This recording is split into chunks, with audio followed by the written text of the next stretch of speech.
Et salut à tous, on se retrouve à nouveau aujourd'hui comme chaque semaine pour faire le résumé du Town Hall qui a eu lieu lundi. C'est parti, on commence tout de suite. Vous allez voir, c'est plus court que d'habitude, il n'y a pas eu énormément d'informations.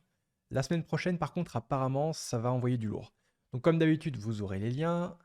Je me répète à chaque fois. Alors, voilà, déjà, ils ont commencé le Town Hall en disant la semaine prochaine, on va envoyer du lourd. Donc ça promet.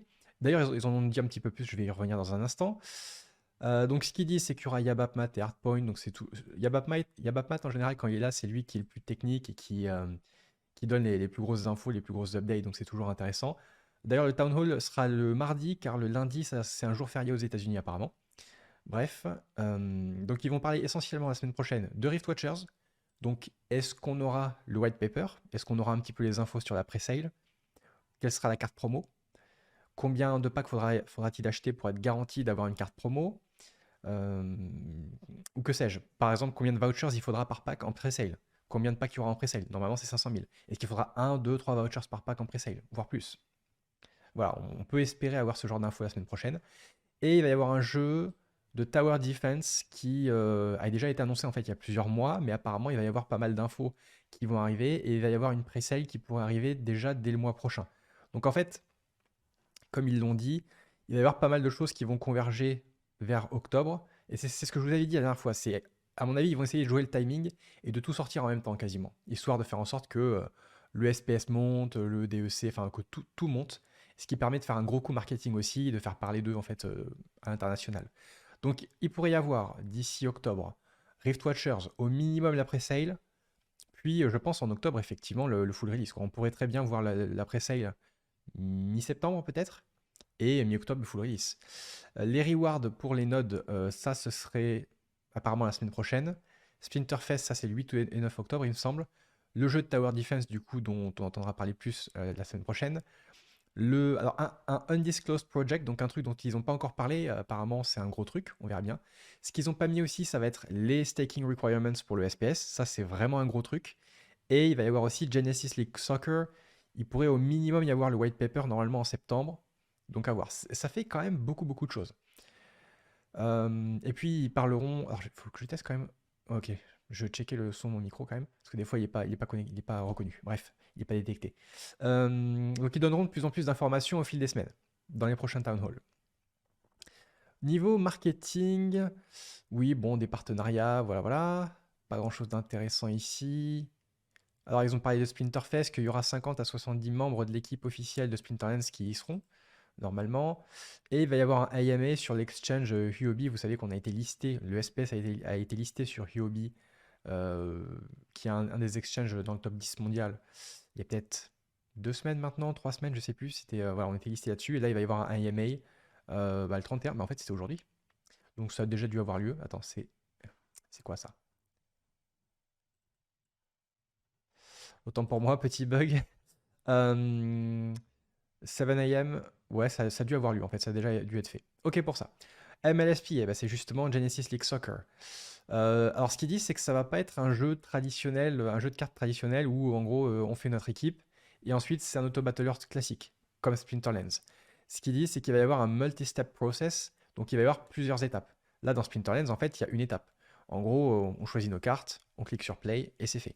Là, ce qu'ils veulent faire, c'est d'avoir plusieurs étapes, ce qui permet aussi d'ailleurs de lutter contre les bots, parce que c'est beaucoup plus difficile de coder des bots s'il y a plusieurs étapes par rapport à s'il y a une seule étape. Donc c'est une des raisons pour lesquelles ils veulent faire comme ça. Peut-être aussi pour faire un truc un peu plus rapide. C'est-à-dire si on n'a que 20 secondes pour choisir un joueur, par exemple, un joueur de foot, voilà, par exemple, j'ai 20 secondes, je choisis un joueur, ensuite vous avez 20 secondes, vous choisissez un joueur, etc., etc., etc. Ça me fait penser d'ailleurs à League of Legends, si vous y avez déjà joué. Alors ça fait peut-être 10 ans que j'y ai pas joué, hein, mais en général, c'est par exemple un 5 contre 5, et c'est une équipe choisit un joueur, l'autre équipe choisit un joueur, etc., etc., etc. Ça me fait penser un petit peu à ça, c'est quelque chose d'assez dynamique, un truc assez rapide. C'est juste un exemple comparatif. Ensuite, sur l'équipe créative, voilà, ils finissent Rift Watchers, les icônes, les animations, le lore, etc. Bon, voilà, normalement, l'artwork, il est censé être fait. Après, ils finalisent, ils peaufinent un petit peu des petites choses. Les animations, c'est vrai que les animations, ils en parlent, ils en parlent, ils en parlent. Pour l'instant, c'est pas implémenté. Je crois pas que ça va être implémenté avec Rift Watchers non plus, mais je peux me tromper. Peut-être que ça va être implémenté. En fait, ils vont tout lancer en même temps. Ils en ont quand même pas beaucoup parlé ces derniers temps, donc je suis pas certain que ce soit prêt encore les animations. En fait, ils vont, à mon avis, ils vont refaire complètement le gameplay et c'est pas juste mettre des animations à la place des cartes. Je pense qu'ils vont changer toute la mécanique de, enfin pas la mécanique, mais l'esthétique en tout cas des battles. Et j'ai pas l'impression que ce soit une priorité. Là, si on regarde un petit peu tout ce qu'ils ont prévu là dans les 2 prochains mois, on voit qu'il y a déjà beaucoup de choses. Je suis pas certain qu'ils vont en plus s'amuser à changer le gameplay complètement. Pour Splinterlands TV, bon, pas grand chose là-dessus, on s'en fiche un peu. J'ai eu un retour pour Splinterlands TV, donc en fait, normalement c'est bon. J'ai reçu le contrat, j'ai signé le contrat.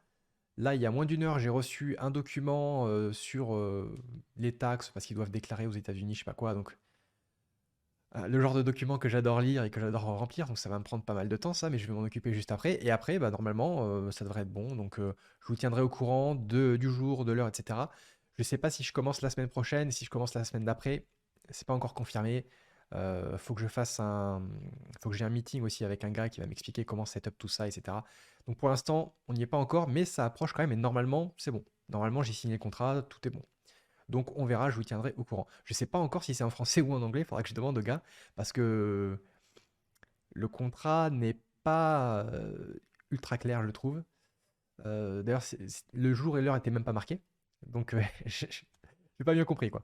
Par rapport à par exemple à un loyer, un contrat de loyer, enfin contrat de location, vous avez toujours quel jour du mois vous devez payer le loyer, quel est le montant du loyer, etc. Là, rien n'était marqué. Enfin, ouais, c'était un peu bizarre. Bref. Ensuite, donc je vous tiendrai au courant. Les rewards en SPS.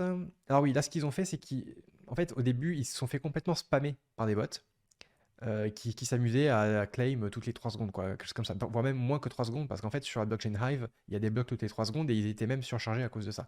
Donc maintenant, on peut claim qu'une fois toutes les 24 heures. C'est sans doute temporaire. Au début, on pouvait claim qu'à partir de minimum 5 SPS, ensuite ça a descendu à 1 SPS. Donc en gros, voilà, ils essaient de réduire les contraintes, entre guillemets, les restrictions au fur et à mesure, et vérifier qu'ils ne sont pas surchargés suite à ça. Donc je pense que 24 heures, c'est un peu long. Ça serait bien de faire moins que ça quand même. C'est un peu long, c'est un peu dommage. Mais bon, on va voir. Ça peut évoluer, ça se trouve demain, ça sera différent, enfin on verra bien. Tac, tac, tac. Donc oui, ils ont parlé aussi d'un nouveau proposal. Alors, je viens de tourner à l'instant ma vidéo sur les rewards, enfin à l'instant, il y a 1 heure ou 2. Donc vous pourrez la voir, et c'est dans cette vidéo-là où j'ai parlé justement du proposal, puisqu'en fait, comme ils ont mis 48 heures à sortir le résumé du Town Hall, ben, je ne savais pas s'ils en parlaient ou pas.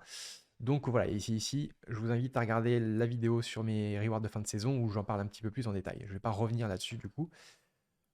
Hum, et ce que la team pense, c'est que c'est bien et que ça va inciter les gens à monter en ligue pour gagner plus de rewards. Le Tower Defense Game, ils appellent ça Splinterlands Arcade. Les packs vont pouvoir être achetés en DEC. Il y aura sans doute d'autres moyens de paiement. Est-ce qu'il y aura le SPS? Je ne sais pas. En tout cas, on pourra au minimum aller sur Hive Engine et swapper du SPS pour du DEC par exemple, ou n'importe, peu importe. Et ça, c'est peut-être la plus grosse info du Town Hall, c'est que les vouchers donneront un discount de 3 dollars s'ils sont utilisés. C'est pas encore complètement confirmé comment ça va se passer exactement, mais ça ressemble énormément à la carte promo Waka Spirit Blade, où en gros il fallait quelque chose comme, je crois que c'était 500 dollars en SPS et 500 vouchers. Je suis pas certain des chiffres, mais en gros c'était moitié-moitié. Et ça me fait penser au Node. Au Node, on pouvait payer, je crois, 1500 dollars en SPS, ou peut-être 1000 dollars en SPS plutôt, et peut-être 500 vouchers, un truc comme ça. Je ne sais plus exactement, mais en gros c'était moitié-moitié. Et quand on payait en vouchers, il y avait peut-être un discount de 3 dollars ou peut-être même plus que ça, je ne me souviens plus exactement. Mais grosso modo, ça pourrait être un peu la même chose. Donc la question, c'est à combien seront les packs? S'ils sont à 5 dollars, ce qui paraît quand même cher pour des packs d'un jeu qui n'est même pas encore sorti, ça ferait déjà du 60% de réduction. Si c'est à 4 dollars, ce qui me paraît plus probable, ça ferait du 75% de réduction. Donc ça pourrait être très intéressant. D'ailleurs, je vous le dis, hein, j'ai vendu des packs KO Légion pour acheter des vouchers. Et on va checker le prix des vouchers. Le prix des vouchers qui avait complètement explosé suite à cette annonce. Où est-ce qu'il en est maintenant? Voucher, 53 centimes. Donc ouais, il se maintient en fait. Il était, avant l'annonce, il était dans les 45 centimes. Ensuite, il est monté à 50, puis 53. Et j'en ai acheté à peu près à ce niveau-là. Donc en gros, il n'a pas trop monté par rapport à hier. Moi, j'en ai acheté à 53 centimes à peu près. Peut-être 53,6, un truc comme ça. Donc au même niveau. Et les packs KO Légion, je les ai vendus à 2,20, là ils sont à 2 dollars. Donc en fait, il y a beaucoup de gens qui ont vendu des packs KO Légion, sans doute pour acheter ouais, peut-être du SPS ou du DEC. Le DEC a bien monté aussi. Enfin bref. Ok. Donc ça, c'est un peu la grosse nouvelle. je trouve, parce que si on achète des vouchers à 50 centimes et qui valent finalement 3 dollars, ça fait déjà un x6. C'est quand même assez intéressant. On sait aussi, ça fait d'ailleurs un moment qu'ils n'en ont pas parlé, qu'ils vont bosser sur un voucher store. Donc il y aura un shop in-game où on pourra acheter des trucs avec des vouchers. On verra ce que ça donne. On sait aussi qu'il y a des cartes promo. Donc on avait vu déjà avec Waka Spirit Blade. Il va y avoir une carte promo pour Splinterfest justement, où il faudra sans doute, comme Waka Spirit Blade, des SPS et des vouchers pour l'acheter. Et les vouchers devraient avoir une valeur peut-être de 3 dollars ou 4 dollars l'unité, etc. Enfin bref, peu importe. Et il faudra sans doute des vouchers pour la pré-sale de Rift Watchers. Après la pré-sale, il faudra des vouchers comme pour KO Légion pour avoir des packs bonus. Enfin, on voit que les vouchers, ça fait des mois et des mois qu'ils annoncent des utilités. Et là, ils commencent à les implémenter réellement. Donc c'est quand même intéressant, je trouve. Ensuite, ouais, donc il devrait y avoir des annonces chaque semaine par rapport aux jeux de Tower Defense. Je sais pas ce que vous en pensez des jeux de Tower Defense. Les jeux modernes de Tower Defense, j'y ai pas joué. Par contre, moi, ce que j'aimais bien, c'était à l'époque de Warcraft 3, si vous avez connu ça, c'était il y a 20 ans. Il y avait des mini-jeux, mais d'ailleurs, c'est de là d'où vient le concept. Il y a plein de concepts qui viennent de Warcraft 3 parce qu'il y avait des maps, etc., qu'on pouvait customiser. Et donc, j'aimais bien jouer, je me souviens, de jouer au Tower Defense à cette époque-là, dans ce jeu. Donc, et puis, c'est un mode qui est devenu super populaire maintenant. Il y a eu plein de jeux de type Tower Defense qui ont explosé, que ce soit sur téléphone mobile ou sur PC. Donc, c'est pas mal. Euh, En plus, je pense que c'est assez simple à faire ce type de jeu. Et ce qu'ils ont dit aussi, c'est qu'on pourra staker nos cartes, d'ailleurs c'est marqué ici, on pourra staker nos cartes sur les tours pour augmenter leurs stats. C'est pas encore précisé comment ça va se passer. Je suppose que les cartes légendaires ou épiques auront plus d'efficacité sur nos tours par rapport aux cartes communes et rares. D'ailleurs, on ne sait pas du tout comment ça va se passer au niveau du gameplay. On n'a vraiment aucune info. Est-ce que ça sera du PvE, du PvP, un mix des deux? Est-ce qu'il y aura plusieurs game modes? Aucune idée. Donc on aura sans doute plus d'informations la semaine prochaine, j'espère. J'aimerais bien avoir un white paper ou un truc. En fait, je suis curieux, vraiment, je suis vraiment curieux. Plus que pour GLS et tout, parce que le football, c'est pas trop mon truc.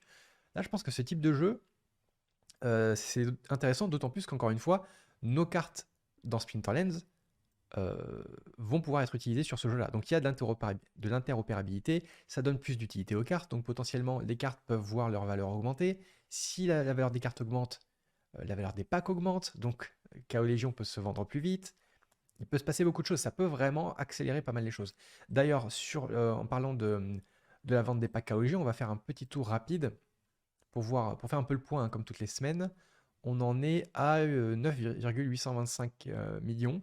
Donc oui, la semaine dernière, on a vendu, je crois, 50 000, j'avais dit. Et là, les 2 premiers jours, on a vendu 50 000, là, lundi, mardi. Et là, on est mercredi, on a vendu 25 000 à peu près. Donc, la semaine dernière, ça a beaucoup ralenti. Cette semaine, ça a beaucoup accéléré. Et je pense encore une fois que, comme on a vu le marché des cryptos corriger là, ces derniers jours, là, depuis une semaine, le DEC a fortement chuté. Là, je viens de voir là, que le DEC est remonté, donc peut-être que les gens ont acheté du DEC pour acheter des packs. J'en sais rien. Mais en gros, ça fluctue. Et c'est ça qui est marrant, c'est que même si on est en bear market, si le DEC baisse, c'est même pas forcément un problème en soi, puisqu'ensuite il va remonter, les packs Kaoligion vont devenir moins chers. Donc c'est vraiment très très très bien pensé. Ils ont été vraiment super malins sur ce coup-là, je trouve. C'est vraiment vraiment vraiment bien pensé. Ensuite, les rewards en SPS pour les nodes, normalement ça devrait arriver la semaine prochaine. J'ai pas de node, hein, personnellement, je sais plus combien ça coûte. 2000 dollars, 3000 dollars, peu importe. En plus, avec le prix du SPS et des vouchers en ce moment, ça coûterait beaucoup beaucoup de SPS et beaucoup de vouchers pour en acquérir un. Donc, c'est pas ma priorité du tout. C'est pas du tout ma priorité. Peut-être d'ici un an, peut-être d'ici 2 ans. On a le temps, hein, de toute façon. Les vouchers, enfin les licences, pardon, de Node. Si on va dans... Où est-ce que c'est? Licence. Hmm, Ici, on a les tranches. Où est-ce qu'on a le détail? C'est peut-être ici. Parce qu'il y a vraiment des tranches. Et en fait, les nodes coûtent de plus en plus cher. Alors, je crois que ça doit être ce poste-là. Voilà, c'est ça. Donc là, les prix sont de 1000 dollars Enfin, au début, c'était voilà, c'était 1000 dollars de SPS plus 500 vouchers.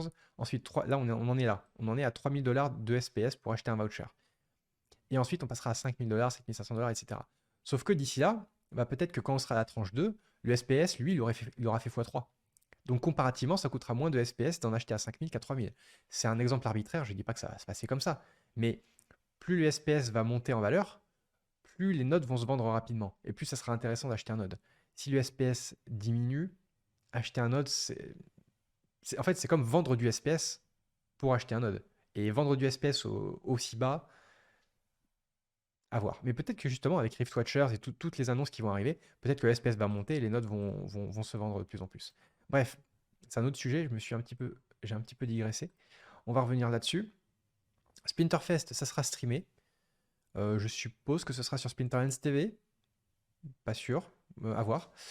Et donc, il y aura vraiment une production professionnelle, vraiment haut de gamme.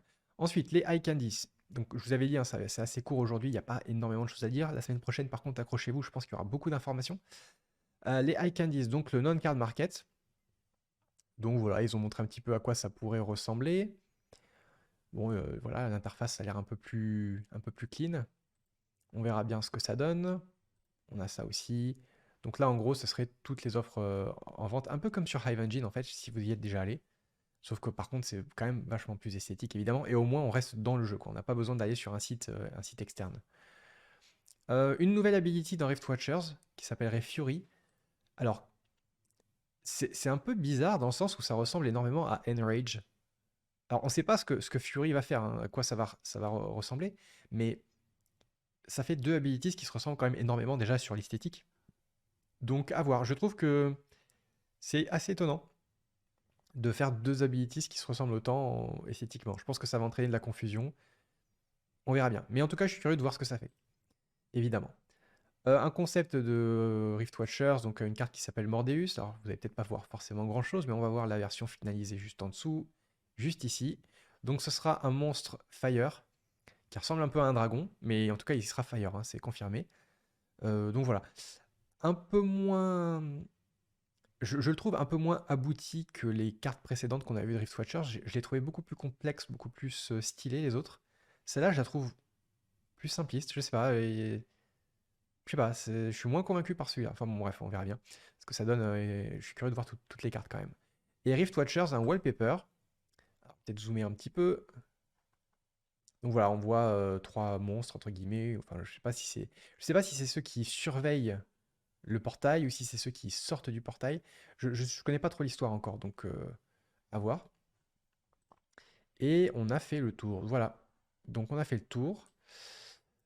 C'est tout pour ce résumé du Town Hall. Donc bah, j'ai pas forcément prévu de faire une vidéo là dans l'immédiat dans les prochains jours. Donc à mon avis, on se revoit directement bah, pour le prochain Town Hall dans une semaine. Voilà, j'espère que ça vous a plu et je vous dis à bientôt. Salut!